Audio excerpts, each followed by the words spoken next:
Today, I'm very excited to be kicking off this panel where we'll hear examples from Tanzania, from Nigeria, and hopefully also from Chad, setting out how crisis-affected communities are experiencing anticipatory action, what they're doing themselves around anticipatory action, and how anticipatory action could be strengthened. And we'll hear the messages that everyone on this call has for humanitarian leaders as they make these tricky prioritization decisions.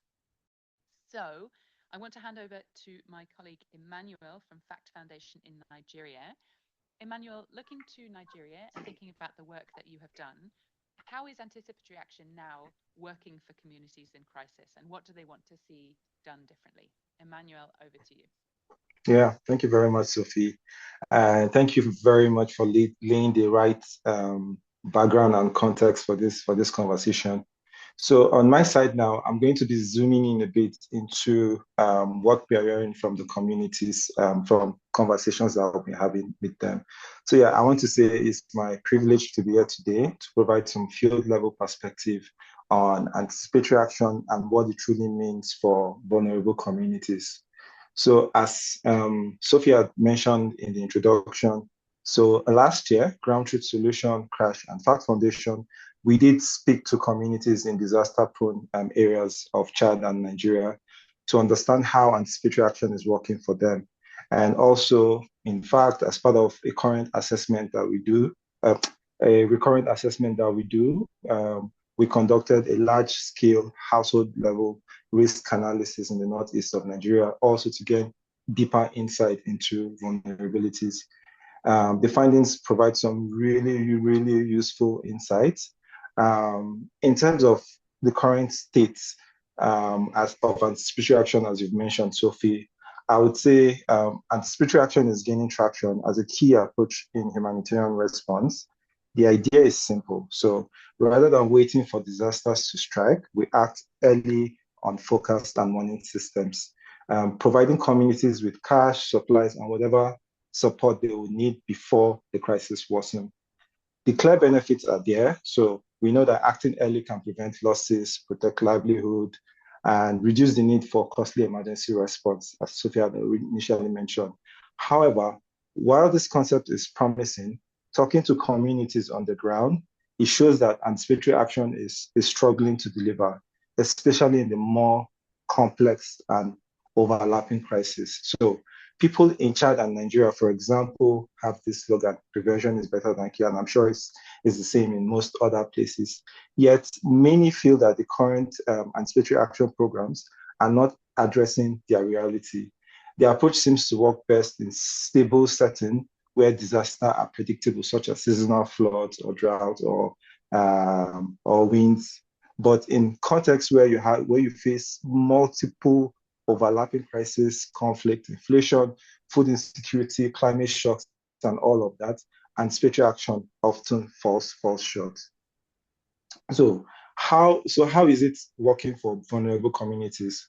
First off, anticipatory action may be anticipating the wrong thing. So we have these early warning systems, which are very good and robust, and they focus on physical hazards such as floods, storms, etc. But we fail to, most of the times, account for socioeconomic vulnerabilities that determine how severe those physical hazards impact communities.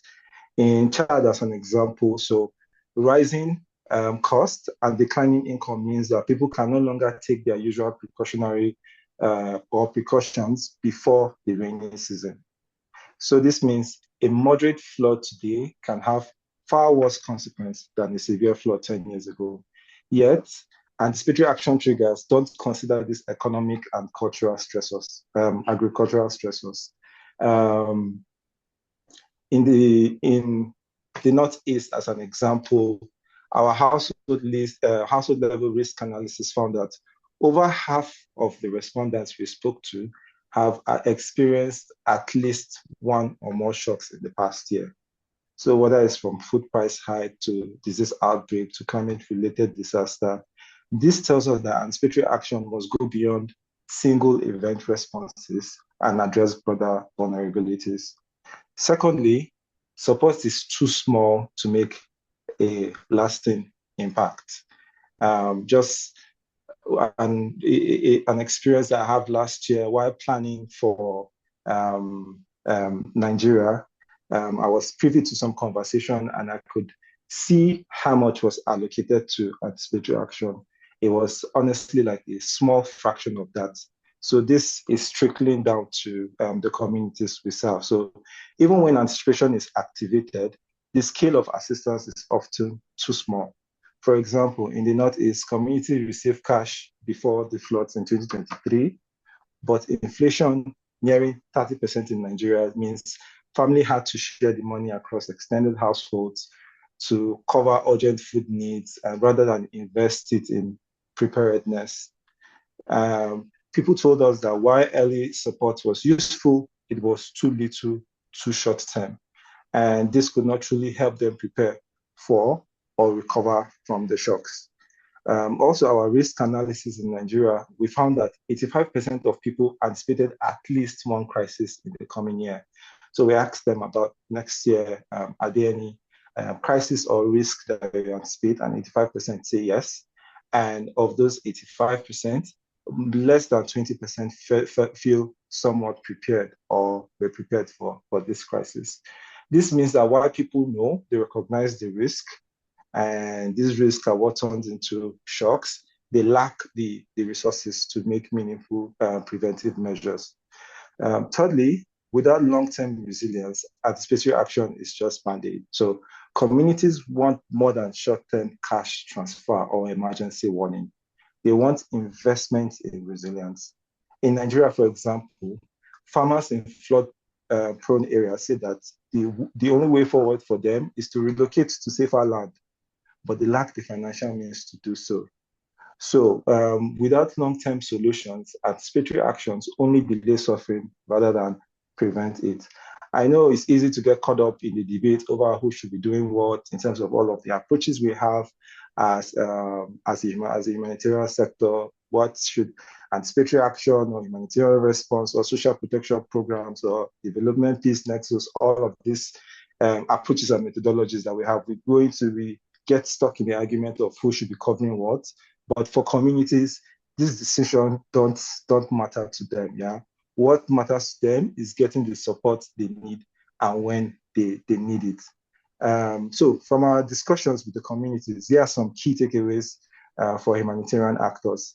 This might sound repetitive because I'm sure this gets said a lot, but putting communities at the center of programs is key. So programs must be shaped by local realities, ensuring that marginalized groups, including women, people with disability, displaced people, are very much involved in all decision-making processes. Expand early warning triggers, so let it go beyond physical hazards, and anticipatory actions should also include other forms of vulnerabilities and social stressors, yeah, like economic vulnerability, etc. So that to support before the crisis really escalates, based on what I mentioned earlier, how this other type of vulnerability tend to compound the effect or the impact of physical hazards. So we also need a clear linkage to long-term resilience programming. So integrating disaster risk reduction, climate adaptation, social protection to help communities move beyond just survival. To conclude, before I hand it over to my colleagues that will give us more practical examples of how anticipatory action is working on the ground. Anticipatory action as an approach, the people we spoke to in Chad and Nigeria are asking for more than just early warnings or one-off assistance. They want real sustained investment that helps them adapt, build resilience, and create a future where they no longer have to live in constant crisis. So anticipatory action is a very powerful tool. Of course, it's a precursor to the humanitarian response, but it's not a silver bullet. When done right, it can save life, protect livelihood, and reduce humanitarian costs. But we must, however, align it with the realities of people's life and the complex crises people face, rather than focus only on isolated disaster. So we must ensure anticipatory action is not just about acting early, but about acting effectively, inclusively, and with a long-term vision for resilience. So I would stop here and then I'll pass it to my colleague from Chad if you have anything to add to this. Over to you guys. Thanks so much, Emmanuel. And if I may say, in a field where there is a lot of blah blah, that is one of the clearest and most compelling calls to action that I've heard around anticipatory action. So thank you so much. I don't think that our colleagues from Chad are online. Please correct me if I'm wrong. So the three key points you mentioned there were anticipatory action is essential, but we're currently anticipating the wrong things. We're not giving people enough money or enough support to recover from crises and become more resilient to the next crisis. And we're not complementing anticipatory action with the long-term support that people really need. The only way to get those insights is to build anticipatory action systems alongside communities themselves and engage communities in anticipatory action. And I'm going to turn now to Musa, who's going to give us some good examples of what it looks like to really engage community members in anticipatory action. So Musa, what have you learned and what can you tell us about that experience?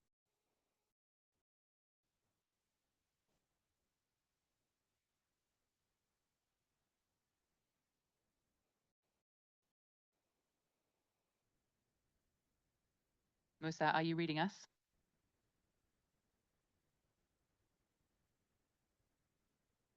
You need to unmute his mic.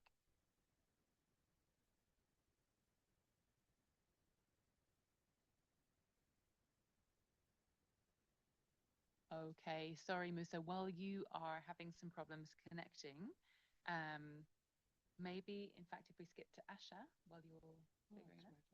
Yeah, your turn. Okay. So, in fact, I will turn to Bohdan in the room. One of the ways that we think we can make anticipatory action more relevant for and contextually adapted and pick up some of the challenges that Emmanuel has given us is to engage more local actors who work with these communities on a regular basis and understand the challenge more. You have plenty of experience of working with local actors to drive more relevant anticipatory action programs. Can you tell us what that looks like and how you managed it? Yeah, first of all, we have a project. We have a project in Tanzania as project to really assessing the existing anticipatory action mechanism in Tanzania, especially in Dar es Salaam.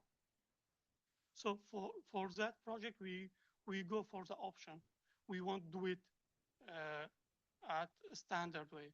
No, we will do it differently. How we will do it differently? So first of all, what really we want to do it alone. We go for the option, searching for an actors who is in Dar es Salaam in Tanzania to be really a partner. So from our perspective, the first step it was really to shifting beyond local actors, not only just for consultation.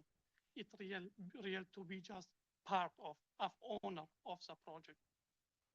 So we get in contact with them directly to be really part of this project, what we aiming to achieve in Dar es Salaam for Tanzania, mechanism and methodology of anticipatory action or disaster risk reduction.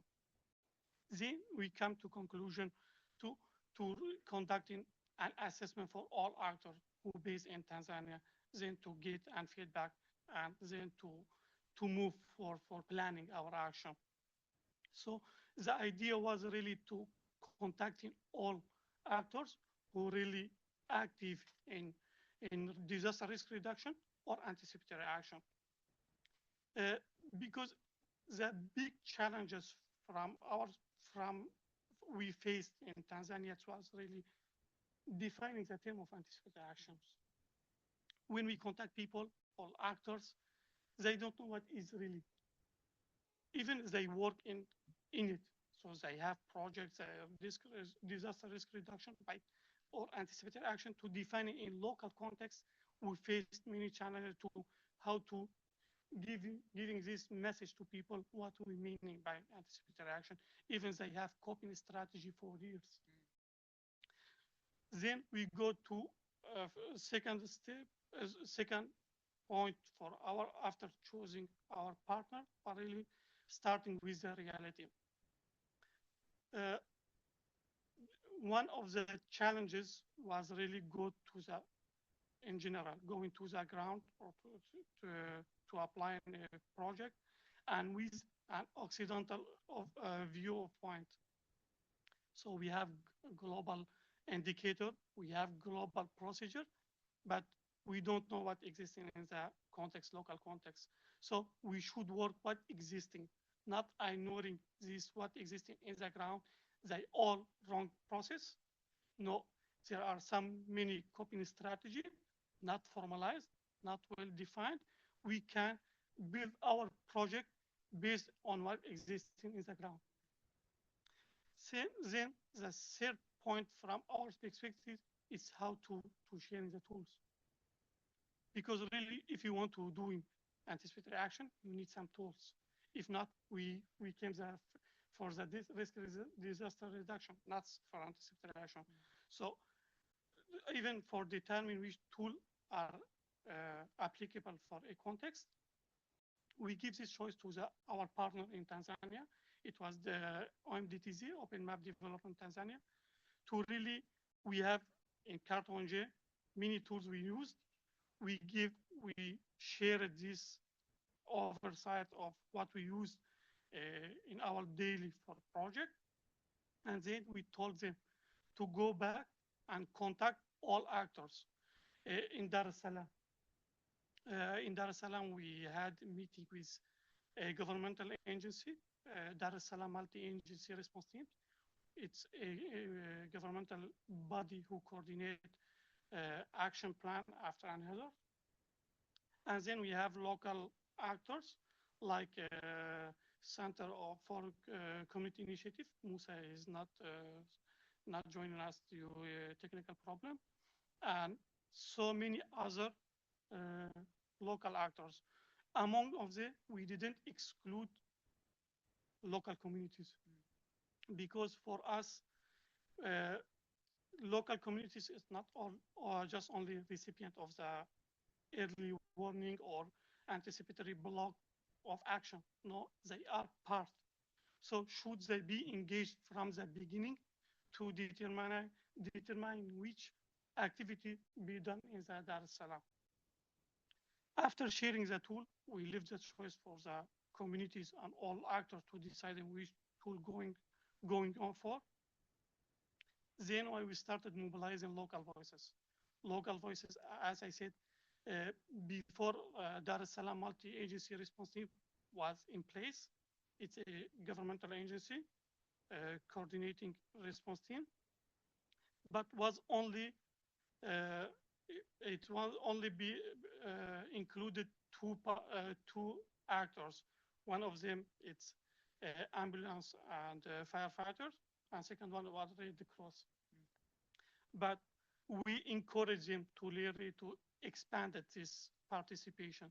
So we succeeded to have creating a community besides them, including local municipalities, beneficiaries, support local leaders, because in each communities we have some leaders who are acting for the communities. They have voices heard by the community, by members, and also it's playing role like linking between high level, like we said, a municipality, and low level, it's a beneficiary. So their role is so important. So we succeeded to include all of them in this process and creating a body, inclusive body for all those for all those actors. Then we move to the final step for us for effective anticipatory action is giving feedback, because it's not only just beneficiaries or communities members giving insight, but they should also see which impact they import for the mechanism at all.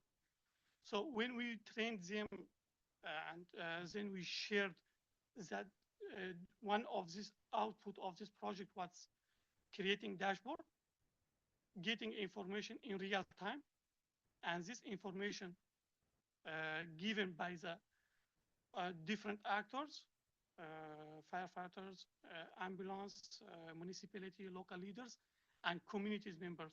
So when we showed the communities member what they input look like in this dashboard and how this helping decision makers to organize or to mobilize response team in all Dar es Salaam.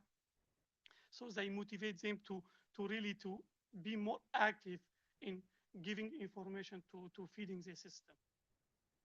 So for us, it's really those 5 steps or 5 components. It, it's, it's needed to have an effective anticipatory actions. Fantastic. Thank you very much. It appears we are still missing Musa. Musa, do let us know if you're able to join. He's online. Hmm? Okay, we'll go to Asha, and I'll come back to you. No, that's a good idea. We'll move on to Asha. It's you. Okay. The panel's gone rogue. So you'll do Musa's slides. No, it's my slide.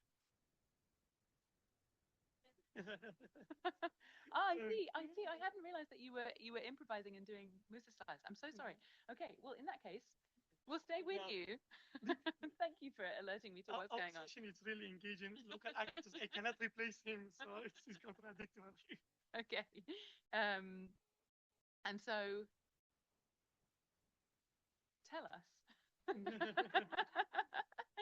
We've heard about how we better engage communities in anticipatory action, how we work better with local actors. What are the elements of those successful local partnerships? What does it take to engage local actors better in anticipatory action? And you can keep the microphone because it's back to you. Yeah, yes, thank you.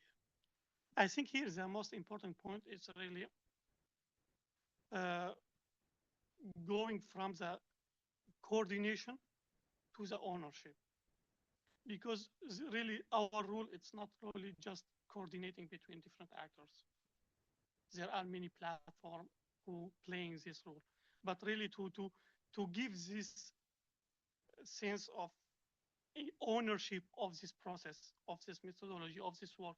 What we've done, it's for them, by them, and will impact them. So it was really the core or principal idea we give it to the all actors. When I said all actors, really I mean all beneficiaries, local authority, governmental agency, for all them. After giving this principal way of work, we move to really to have some component, because every work need to be somehow managed and well structured. And one of them is really to equal rules, because it's not, as I said from beginning, I will confirm that it's not really to go to the ground with Occidental background. Really, you go to the ground with what existing in the ground and trying developing in what existing and improving what existing, not importing something else not suitable for the context. So then we defined rules.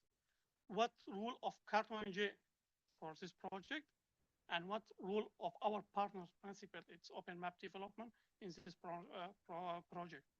So one of the option we take it's really all things related to the Tanzania process, tools, methodology, contacting actors. It's done by Open Map Development Tanzania. Our rule, it's really came after in supporting. In case they need supporting at some point, we make an intervention, but we cannot go directly to any of this actor contacting them directly. No, we have partners, so we contact them, and then they managing all work in Tanzania. Second point, it's after this idea of ownership being really amplified by our daily work, and this also rules being clarified and distributed equally between us. we move to the idea it's mutual exchange. As I said, we give it the choice of choosing the tools for open map development. For example, for creating dashboards, I go for the using Esri. They have already knowledge on it. They already use it. We said, okay, if you have already, it doesn't problem for us because our idea was going for something simple. It was Power BI, something Microsoft.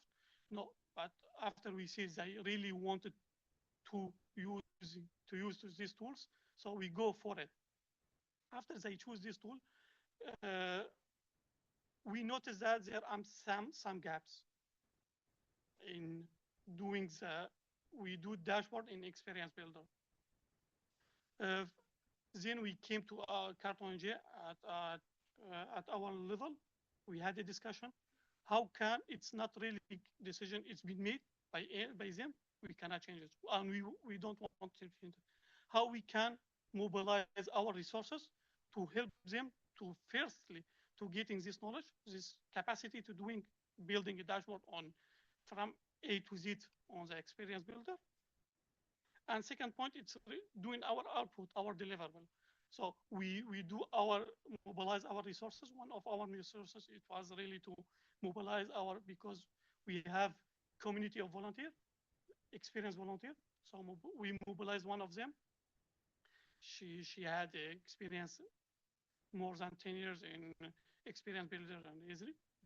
And we do a mission together. So this person from volunteer community worked in collaboration with them to really to first transfer this competence, this capacity, and then to create the dashboard. So this is mutual capacity exchange, how it's really to reinforce each other's. So, and third point was really to reinforce process existing already. We want to replace what existing in the Dar es Salaam at all. No, the systems, the process, the structure existing. We want to improve it. And how can we put it and added do an added value to what existing?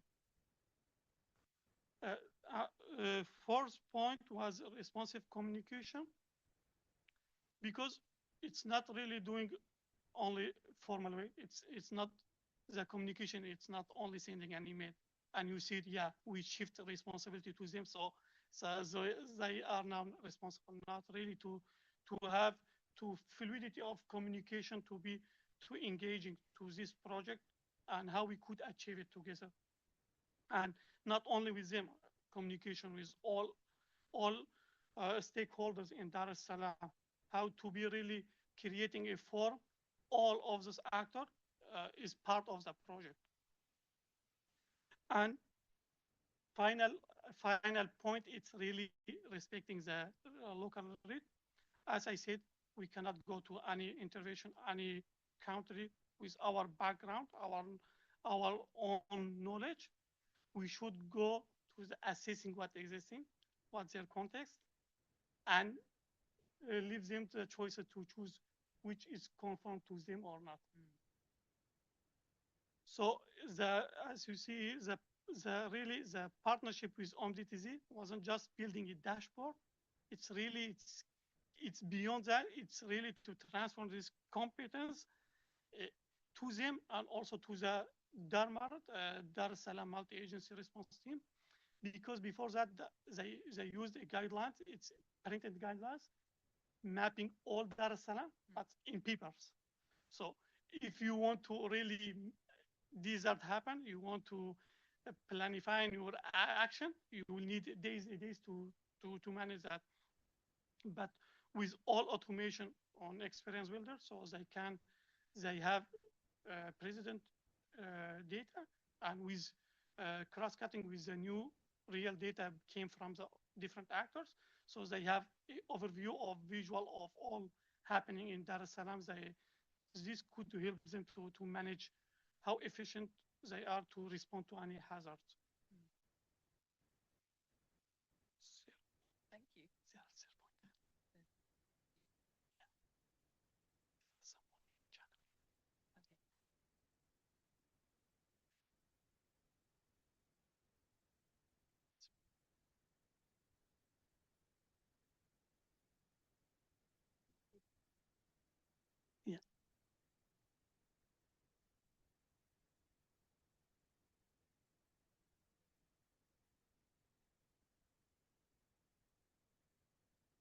Yeah. Uh, so one of our activity of this project really was doing the training for the local actor, for governmental agency on how using dashboard S3, for local communities, municipality, how filling the mobile data forms, survey 1, 2, 3, and to training them. But before going that, just I get from Musa. Yeah, don't worry, I'm on that. Okay. So, but before going to the training, we choose the going to the community first approach. It's really to to to doing our training, our activity, but not from our side. We as we trans the slide before, we transfer this competence to our partners. So we give them this choice. They trained all other actors. So it was really one of this objective, not doing training by ourselves. No, we let our partners do this training so they get this capacity and more knowledge on how doing training for communities. Second point was really hand-on learning. So how to be all resources available from international resources, from CartONG resources, to be really suitable for our local context. Do we need to translate it to the local Swahili? There are some resources, some training guidelines, some resources we translated to the local languages to be really used them by them, but directly. Mentorship and peer support, as I said, one of our big objective was really to go peer-to-peer as we mobilized volunteer to really go for the S3 experience builder. So they work together step by step. Me and the project manager from Tanzanian ONG, we work together to determine objective from the beginning, construction of the objective of the project, which activity should be done, which actor should be, so all be collaborative. And final step, it's really ongoing engagement, because our perspective, it's not the partnership should go beyond the project timeline. It's not all first shot and then finished. We should develop more and going for more opportunity and even more capacity building or doing signing. We are now in discussion in coming week to signing memorandum of understanding how we use those capacity of these actors to do or to act in all Africa. So instead, CartONG go to the Africa for each country to do an intervention. We have some local actors who already based there. They have capacities, they have knowledge. Why we don't mobilize them? They have all they are legitimate to do it. So for the training, during the training, we 40 communities members in 4 sub-ward mean training on filling the mobile data forms, giving insight. Darmart, Dar es Salaam multi-agency response teams, 10 people, 8 people from emergency, from firefighters, and 9 people from ambulance, and beside municipality. All those people being trained during this project. Fantastic. Thank you very much. So we now are very fortunate to have Musa joining us. So Musa, welcome. I know that you've had some technical challenges joining, but we are delighted to have you on the call. Just to fill you in a little bit on what you've missed, we had Emmanuel talking about how anticipatory action is working and not working for vulnerable communities. We've had Berhadan talking about what locally led anticipatory action can really look like. And now we're going to turn to you to hear a little bit more about how community members can be better engaged in anticipatory action. So sorry for that you're joining and we're immediately making you jump into the presentation, but Musa, if you can access the mic, over to you. Okay, thank you so much. And so sorry guys for joining late. I think I confused the time zones, but yeah, I can just use maybe 5 minutes to summarize what I prepared. So in brief, I am Musa working with NGO located in Dar es Salaam, Tanzania, East Africa, called the Center for Community Initiatives, working with local communities to support them on different kind of working program areas relating to climate change challenges, sanitation, and etc. So I'm going to share a bit on how the experience that I have, that my organization has, work with local communities to engage them on taking early action to support climate change adaptation. So important things to consider. First is you need to co-produce solutions with these local communities. So it is very important to start with kind of a baseline study in order to identify their needs, to identify the gaps, but also to collect their suggestions on what do they need to address certain challenges. So that has been very crucial with us in all kind of projects that we have been implementing. But also, when you go to the local communities, they do have their own understanding about how to tackle different challenges. So you must build upon what exists in a certain locality and to think on how to scale up the initiatives. Usually what they know or what they have or what they do is at very minimal scale or very local level. So you need to upgrade it to ensure you blend with technology or you blend with elite knowledge in order to support their local initiatives. And also you need to establish effective and sustainable collaborations and communication systems on how you communicate with local communities, but also how you merge or you link between the local government officials and the local communities. And here you must find or you must map important stakeholders, see who has more power and who has more interest. For instance, we're working with local communities. These communities have more interest on climate change adaptation, but they have no power. So to ensure that you bring someone from the government level or from the NGO side who has more power to support the interests of these local communities must do effective mapping of stakeholders so you can support these local communities.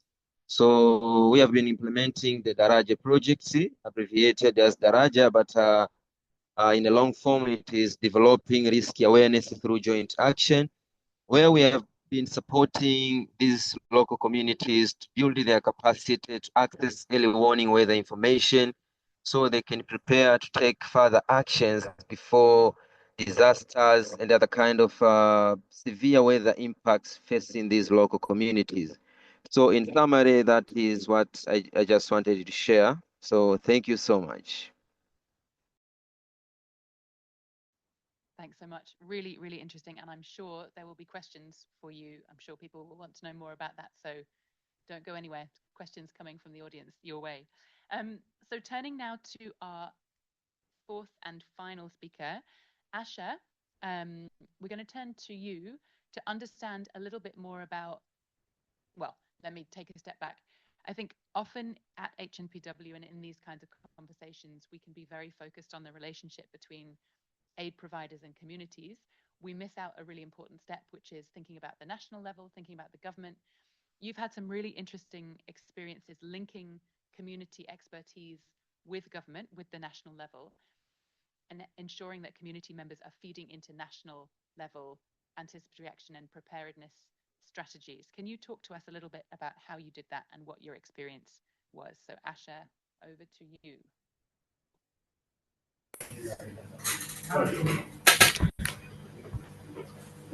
Hello everyone.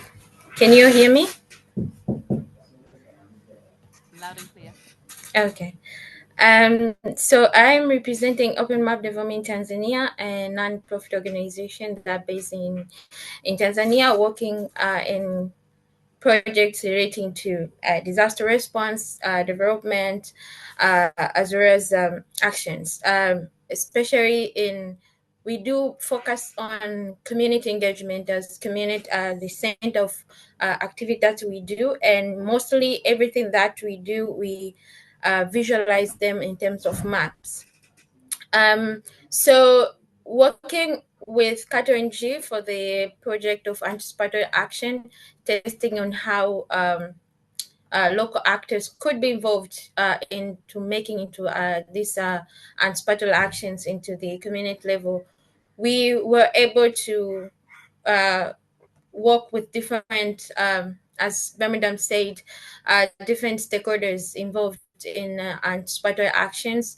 But prior to that, into other projects that we do, we usually tends to involve the government from the beginning, because usually when we implement project, we have to seek permission for the project implementation from the high level, so that to seek the permissions and the blessing to implement such project into the specific area, because it involves data, it involves communities, so we have to engage them from the beginning. So so our work always links these two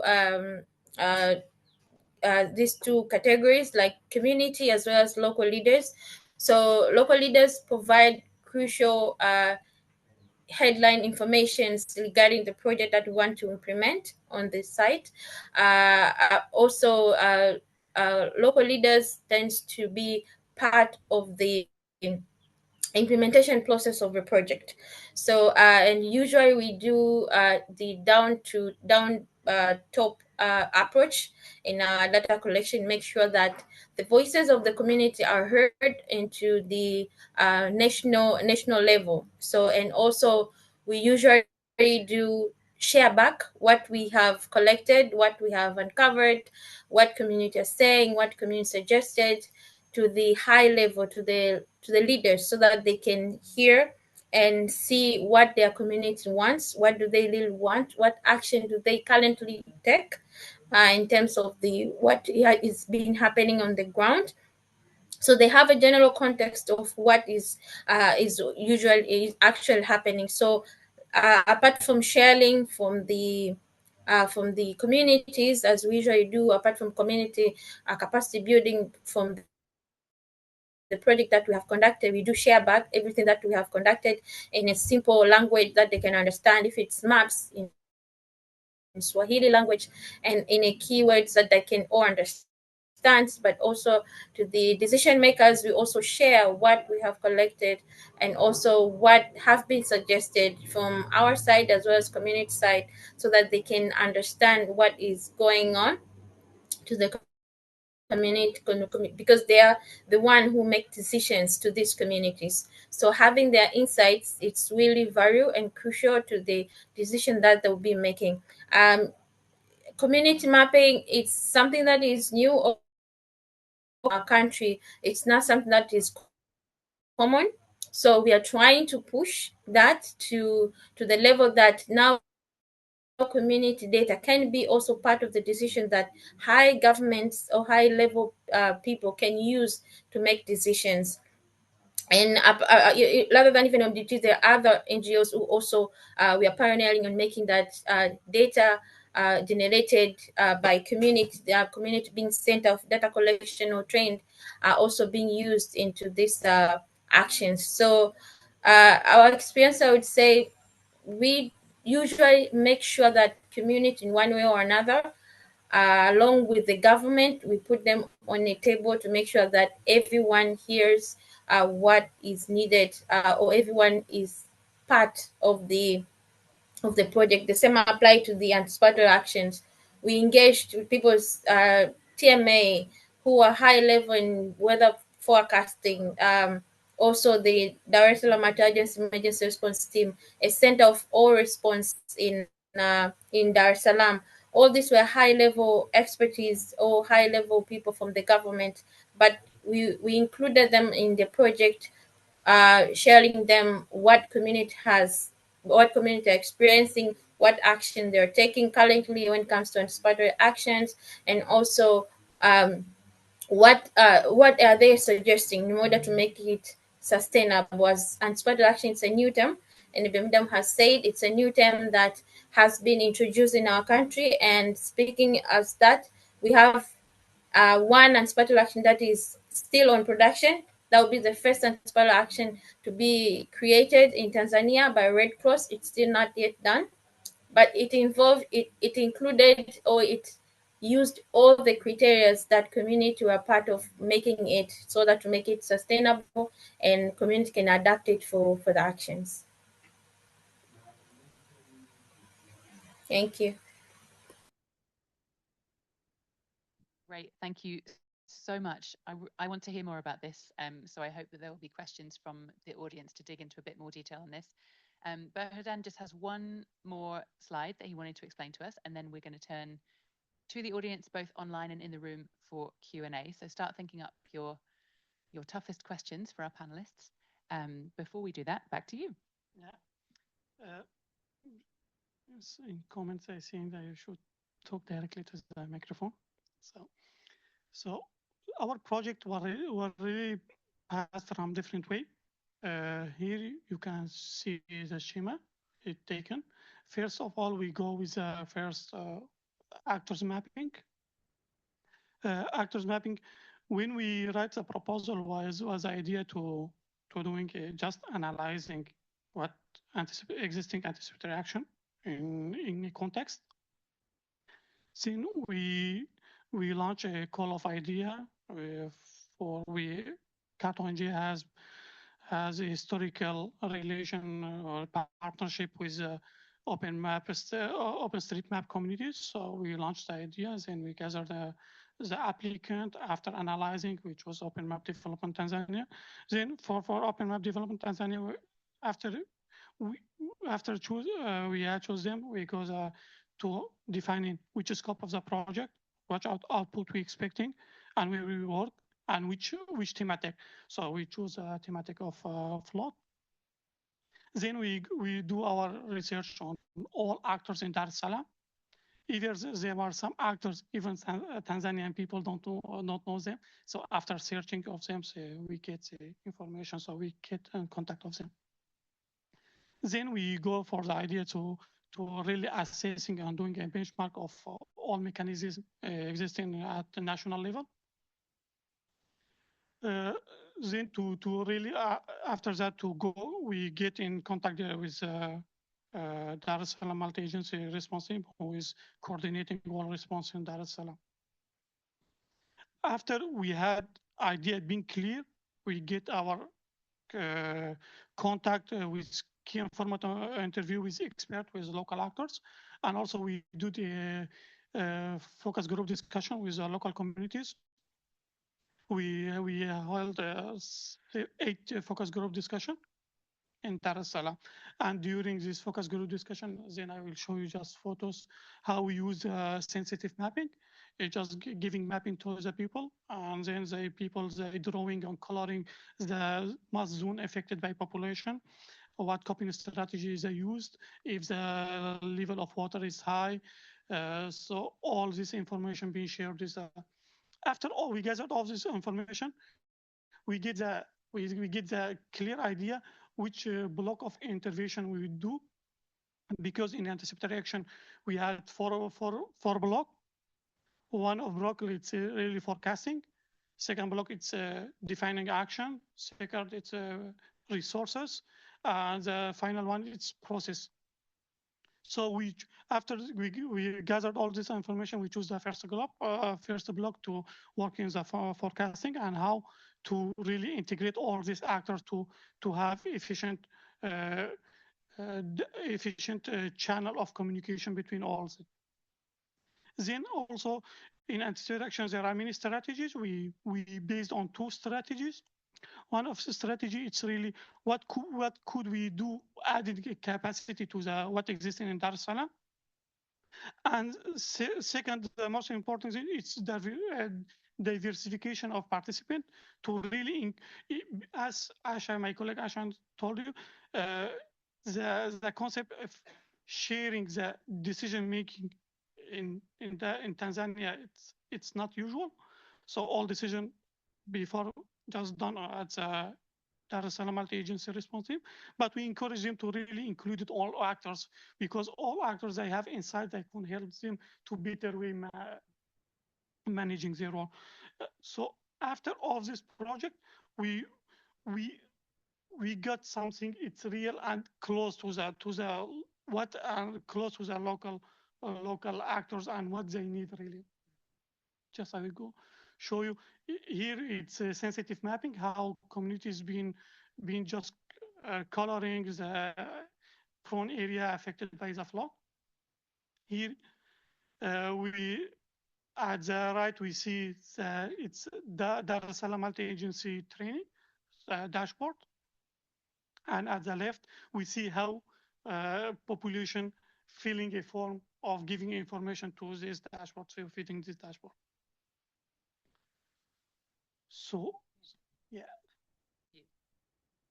Thank you so much. So what we'll do, I think, is we'll divide and conquer this bit. I'll see if there's any questions in the room, and then if you're keeping an eye for questions online, you can moderate that bit just so people have time. So if you have questions online, please write them in the chat. Meanwhile, in the room, if you have questions for any of our panelists, from Emmanuel, Asha, Musa, or Berhudan, if you want to hear more about the projects that they've mentioned, if you have comments on what you've heard, please do raise your hand and I'll wander around with a mic. Coming to you. Well, thanks.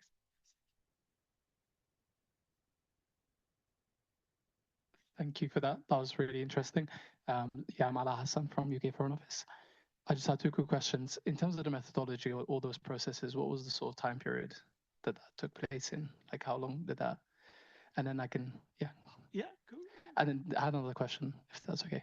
I didn't actually understand what was the actual project in Tanzania? Or maybe I missed it. Yeah, thank you. Okay.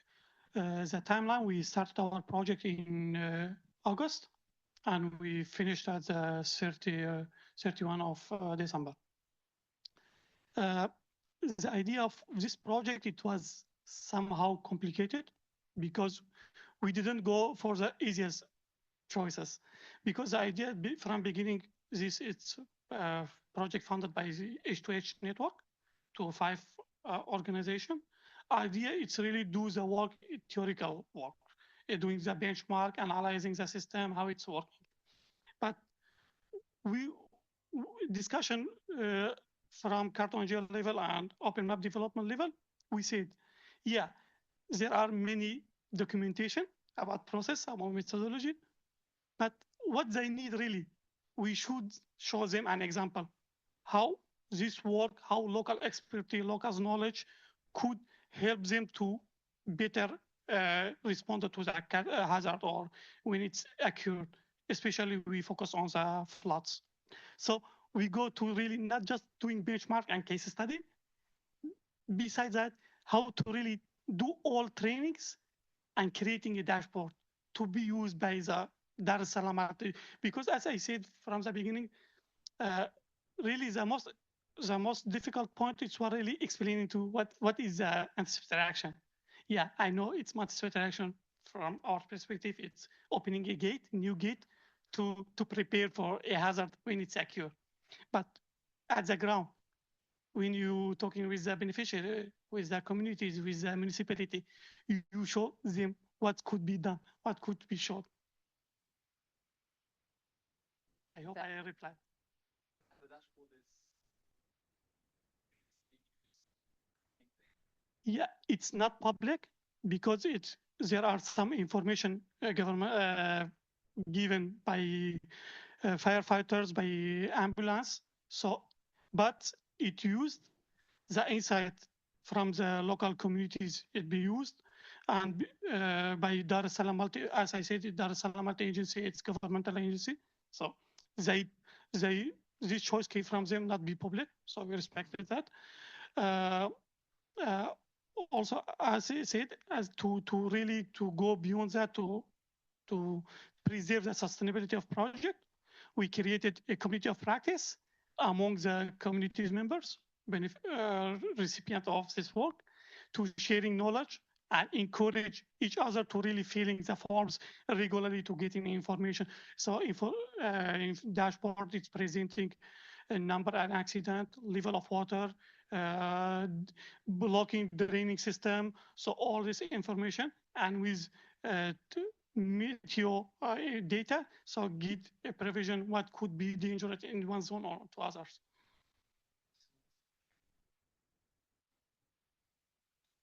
Hi, I'm Javier Terán from OCHA XDX. Congratulations for the presentation, super good. I'm a fan of Grand Threat Solutions and also CartONG. Congratulations for the work. I have a question. How do you ensure that the quality of the data that you collect, especially with the community, is good enough? How do you involve all the local actors, the local communities? Especially now that we have to do, with the funding cuts, to do more with less. And especially for anticipatory action, how you make sure that your data is granular enough, precise enough, so all these efforts on anticipatory action can be really efficient. And then also, just continuation of that question, what means good quality for you? Very good question. Thank you very much. To go to the first point, this deliverable, this output, it wasn't included in the project. So it was an effort from us, from our partner in Tanzania, to really to help this governmental agency to managing this work. We know the quality, it's not top, but we show them an example how should be done, how should this decision cycle should be expanded to all actors. It's the first time Dar es Salaam multi-agency working with the Red Cross, working with the municipality, firefighters, ambulance teams, beneficiaries, local leaders. It was the first time. So we show them how should be done. Do we need more work? Absolutely, we do need more work. But in terms of the funding and current situation, I think for the service providers like us, it's more easier to go and implement a project with low expensive and good quality. And this now it's an opportunity in current situations. But maybe we can ask Asha, as she's directly in Dar es Salaam and working on OSM. Absolutely, and she's got her hand up, so great idea. We'll hand over to Asha, and then when we've heard from Asha, I'd also like to turn to Emmanuel on the data point. So just giving you a heads up, Emmanuel. Asha, over to you. Okay, just to add on Birmingham points, over the years, we have been engaging with community as well as local leaders. As I've said, there's a challenge of the quality of the data that we collect in order to make sure that we have the highest quality of the data that we can use or the government can use. First of all, we put community as the center of the program that we're collecting. They're the ones who have to tell us what is going on. And also they're the ones who have to collect the data, because when it comes to anticipatory action, especially when it comes to flooding, there's an issue of trusting, like telling another person information that I am affected by flooding, worrying that the government might take me out of this community, might want me to move away, why I don't have capacity to do so. So we usually rely on local expertise who have knowledge in data collections to explaining to them what the meaning of what we are doing, so that they can train their fellow communities, or they can go collect data to their fellow communities.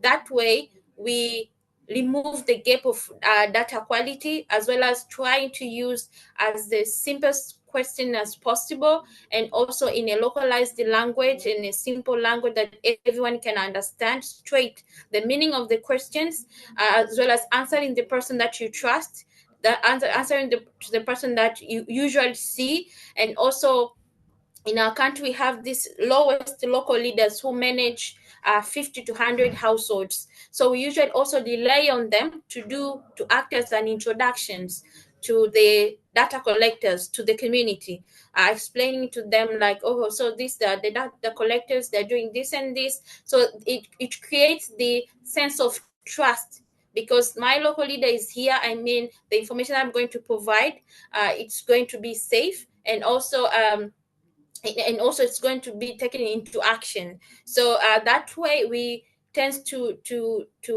use that kind of methodology to make sure that we get the quality information that we can use. And also we do verification of what we have collected before either publishing or sharing back. We verify through workshops what we have collected with the rest of the communities. That so we have collected or identified 1 to 3 problems from your community. Do you agree with this? Or okay, so you have to modify this, you have to modify that. That way, all those process ensures the quality of the data that we collect. As I said, we are championing to make sure that the government use this kind of data. So we are always trying to make sure that we remove the gap of data quality, to make sure that even if the government takes this data, it has the quality needs for them to be used. As Pemberton said, we are trying to show them this is how you can do it. This is the better way you can do it. So at the beginning, maybe the data that we have collected might have some faults, but previously in other projects that we have conducted, we have a sense of data that have been used and has good case studies that are now varied in our country that can be used as example because of the community data or community generated data that has been collected throughout the project. So I wanted to share that way, that how we also ensure the quality of data that we collect, especially if it's coming from the community. Thanks so much, Asha. Really helpful and really clear. Before turning to Emmanuel, so Emmanuel, we're coming to you next. I just want to check if there's any other questions in the room. None for now. Okay, so Emmanuel, to turn the mic over to you.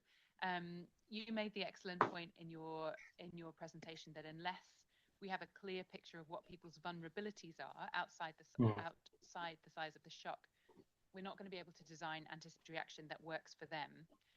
So I'm going to throw that good enough data question that Javier put to us to you. What would we need to know? What data is good enough? And what would be your message to humanitarian actors planning anticipatory action responses in Nigeria? So Emmanuel, over to you. Yeah, thanks, Sophie. Just to make this clarity or distinction between the project being done in Tanzania, which data is gathered that fits into the emergency warning systems, and how it's different from the project we're doing in Nigeria, which are mainly research-based. Yeah. So on that, it's quite critical for the community to always be in the center of everything, because from our experience and from what we have gathered is we have this high technology, very technical early warning systems that work really, really well. But most of the times, communities can actually predict future risk. Yeah. If you speak to them this year and say, okay, next year, what are the issues? What issues do you think would happen? What risk do you face next year? They are able to a very, very high degree, tell you, okay, this is this based on pattern. There was flooding in this area last year. We don't expect another one this year. Maybe next year another one will come. So to a very good degree, they are able to predict this. So this type of bottom-up data gathering, speaking with the communities, understanding their needs, and trying to connect it with resilience is quite key. So I understand a lot of data that we gather through this process are largely perception-based, which come with their own biases as well. But if you have a strong enough team that is community-based, that you've recruited and trained from the community, that you are able to train and build their capacity over time, and also use robust research methodologies for your data gathering, cleaning, and analysis process. You would always get really, really strong and good information from the community. So, I mean, the summary of my answer to that is just always making sure that these approaches or these actions are community-centered and are from ground up. Over. Brilliant, very clear, and thank you very much. So Musa, as you might have guessed, I'm turning to you next. We have a couple of questions, comments in the chat from UNDP Sudan, talking about how we can more effectively link emergency response with longer term recovery. How can we more effectively link humanitarian and development in the case of the question? And I think Emmanuel teed us up nicely here by saying anticipatory action in the absence of longer term investments is next to useless. What's been your experience of the work in Tanzania of linking that short-term emergency preparedness and shock response to longer-term recovery and development efforts? Yeah, thank you, Sophie.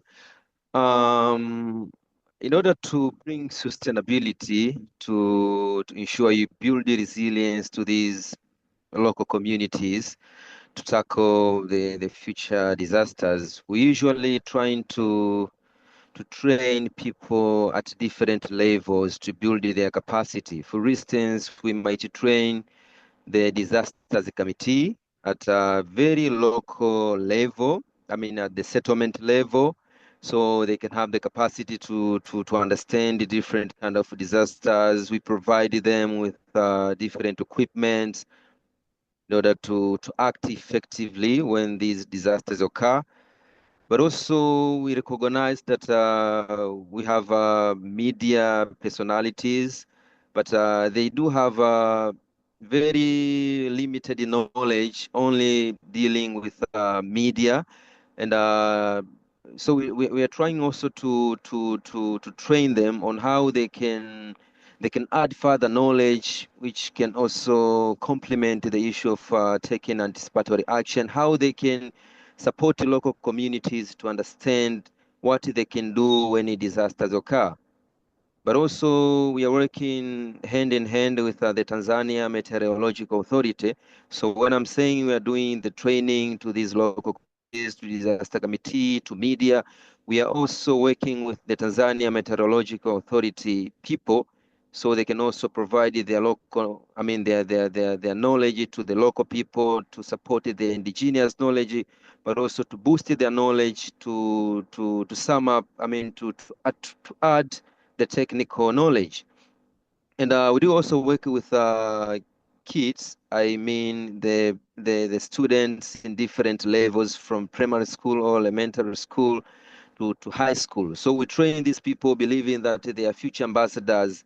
We build the knowledge, we build their capacity to understand the different kind of disasters and the severe weather events that might occur in their communities, so they can also impart further knowledge to majority living within these communities. Thank you. Thank you. Brilliant answer. And thank you so much for sharing that.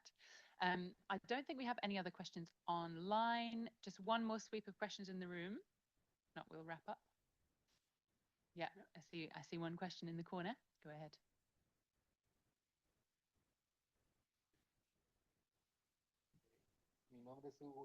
My name is Hugo Iku. I'm from Guatemala.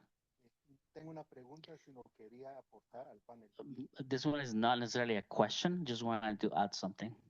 In Guatemala, we are implementing an innovation program directly led by the community. It has different stages. So the first one is to do an assessment together with the community, so the community can see the different needs that they have and also find solutions to those needs. The second one is to strengthen the capacities in the community, different trainings. and also strengthen their organization, their structure. The third one is to the creation of some ideas that can become programs or projects. So these projects are aprobados, dijo, ¿verdad? The projects are approved. The ideas are approved by the community leaders. Then is the community implementing these projects. And then the last phase or the last stage would be exchanging experiences with other communities and expanding the same ideas. This is what we do with Star Network. And in the website, you can see the different projects, the different profiles that we have. We have 19 that we have implemented. Thank you so much for sharing that. I was speaking to your colleague from the Start Network this morning about this, and it's really interesting. So great to learn more. Thank you. Right, but before we wrap up, I think we've heard about some really, really interesting projects across the world here, and I certainly have learnt a lot. I think as we come into the last 10 minutes of this session, let's bring it back to the present context that we're sitting in the humanitarian sector. So we opened this panel looking at a couple of graphs about what's happening with funding. We know that the US cuts, as well as cuts from other traditional donors, mean that right now humanitarian leaders are sitting in a room somewhere, I don't know where they are, taking really hard decisions and decisions with huge consequences about what to do with the remaining support. Should we focus just on immediate life-saving support? Will there be scope to invest a little bit in anticipatory action to address crises before they happen? Will there be scope, as Moose has just talked about, for better linking up the short term and the long term? And where do communities feature in all of this? Will we still have the aspiration to keep at the very heart of humanitarian programming community preferences, priorities, what communities care about? Or in the drive to prioritize and cut, will we move to a assumed vision of needs that someone far, far away from these communities is coming up with? So I'm going to put the four of you on the spot, and we'll go round one after the other. If you were parachuted into that room, wherever it is, where these hard decisions are being made about what stays and what goes, what would be your one key message to humanitarian leaders about what must remain, what humanitarian support, and in particular around anticipatory action, must remain? So Asha, I'm going to turn to you first. Asha, imagine you're sitting down with humanitarian leaders. What is your one key advocacy point for what they must bear in mind as they think about humanitarian assistance of the future?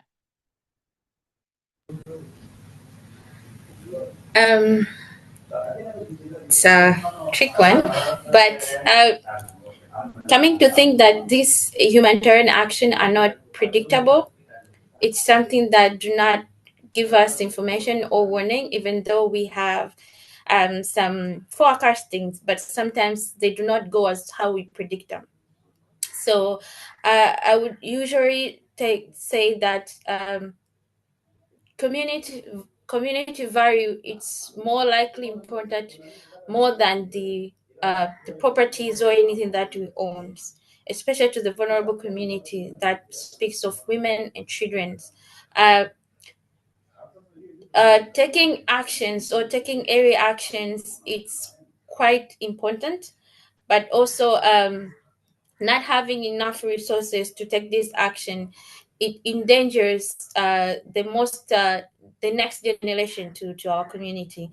Speaking of especially children, so we have to have in mind that every decision that we make, we are not destroying this generation, but we are also destroying the next generation that is coming before us. So we have to think of that and not being selfish, and think of who is coming after us. Thank you. I love that. And I wish that you were in that room, because that's a very, very important message. Thanks, Asha. Emmanuel, let's turn to you next. What's your key message to humanitarian decision makers?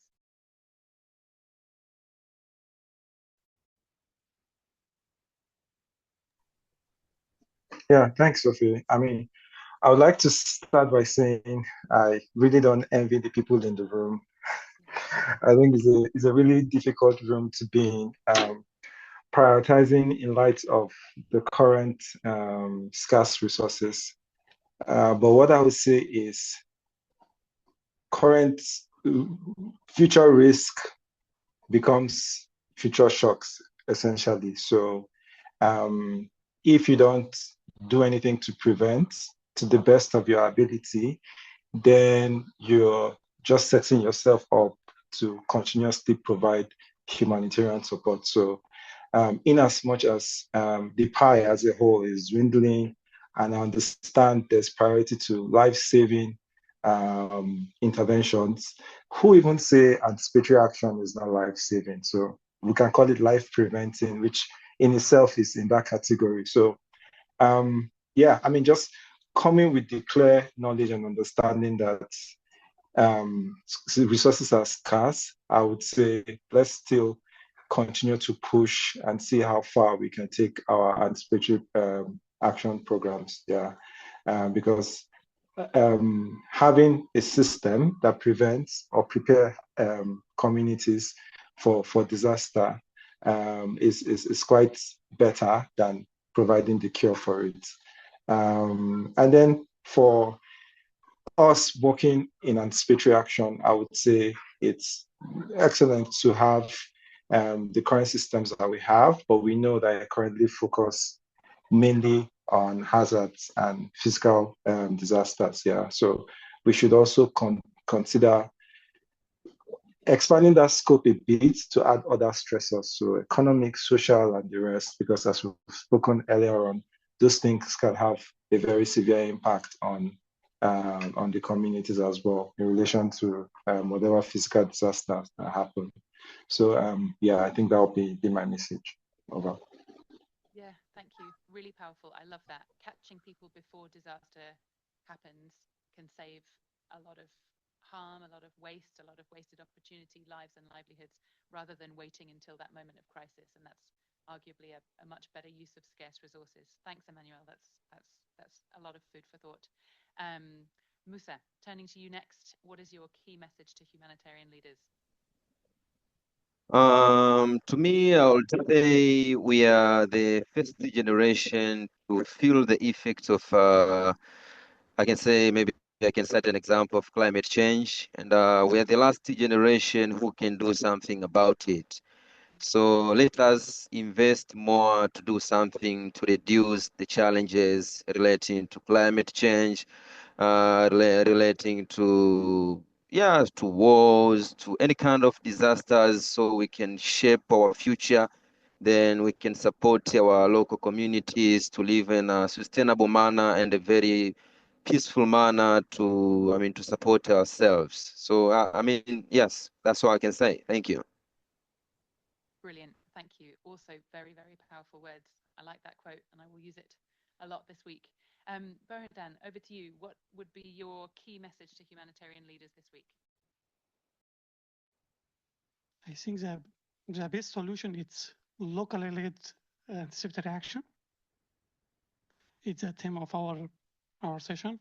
We believe in this. It's not only to giving livelihood kits or some cash. It's really to prepare these communities to transfer the knowledge, the competence, to accompany them to improve their processes. It will prevent you to intervene in the futures. Brilliant. Thank you so much. So I can't add anything to that. I think what a great way to round out the session. It's okay. I think what a great way to round out the session. Thank you so much to our speakers. Thanks so much for sharing your experience from both. We're just we'll just sorry, I think someone's gone off mute. Thank you so much to all of the speakers. Really, really thought-provoking and educational presentations today. I've learned a lot. I think Bulanda want to intervene. We've got to wrap up. I think he's unmuted. Yeah. Okay. So thank you very much. Thanks to those in the room today that gave your time to listen and learn from our speakers. Thanks to those online. If anything occurs to you after this panel, after this discussion, please feel free to reach out to any of our speakers, who I'm sure would be happy to brief you and tell you more about their experience. Thank you so much. I know you all have sessions to run through, so we'll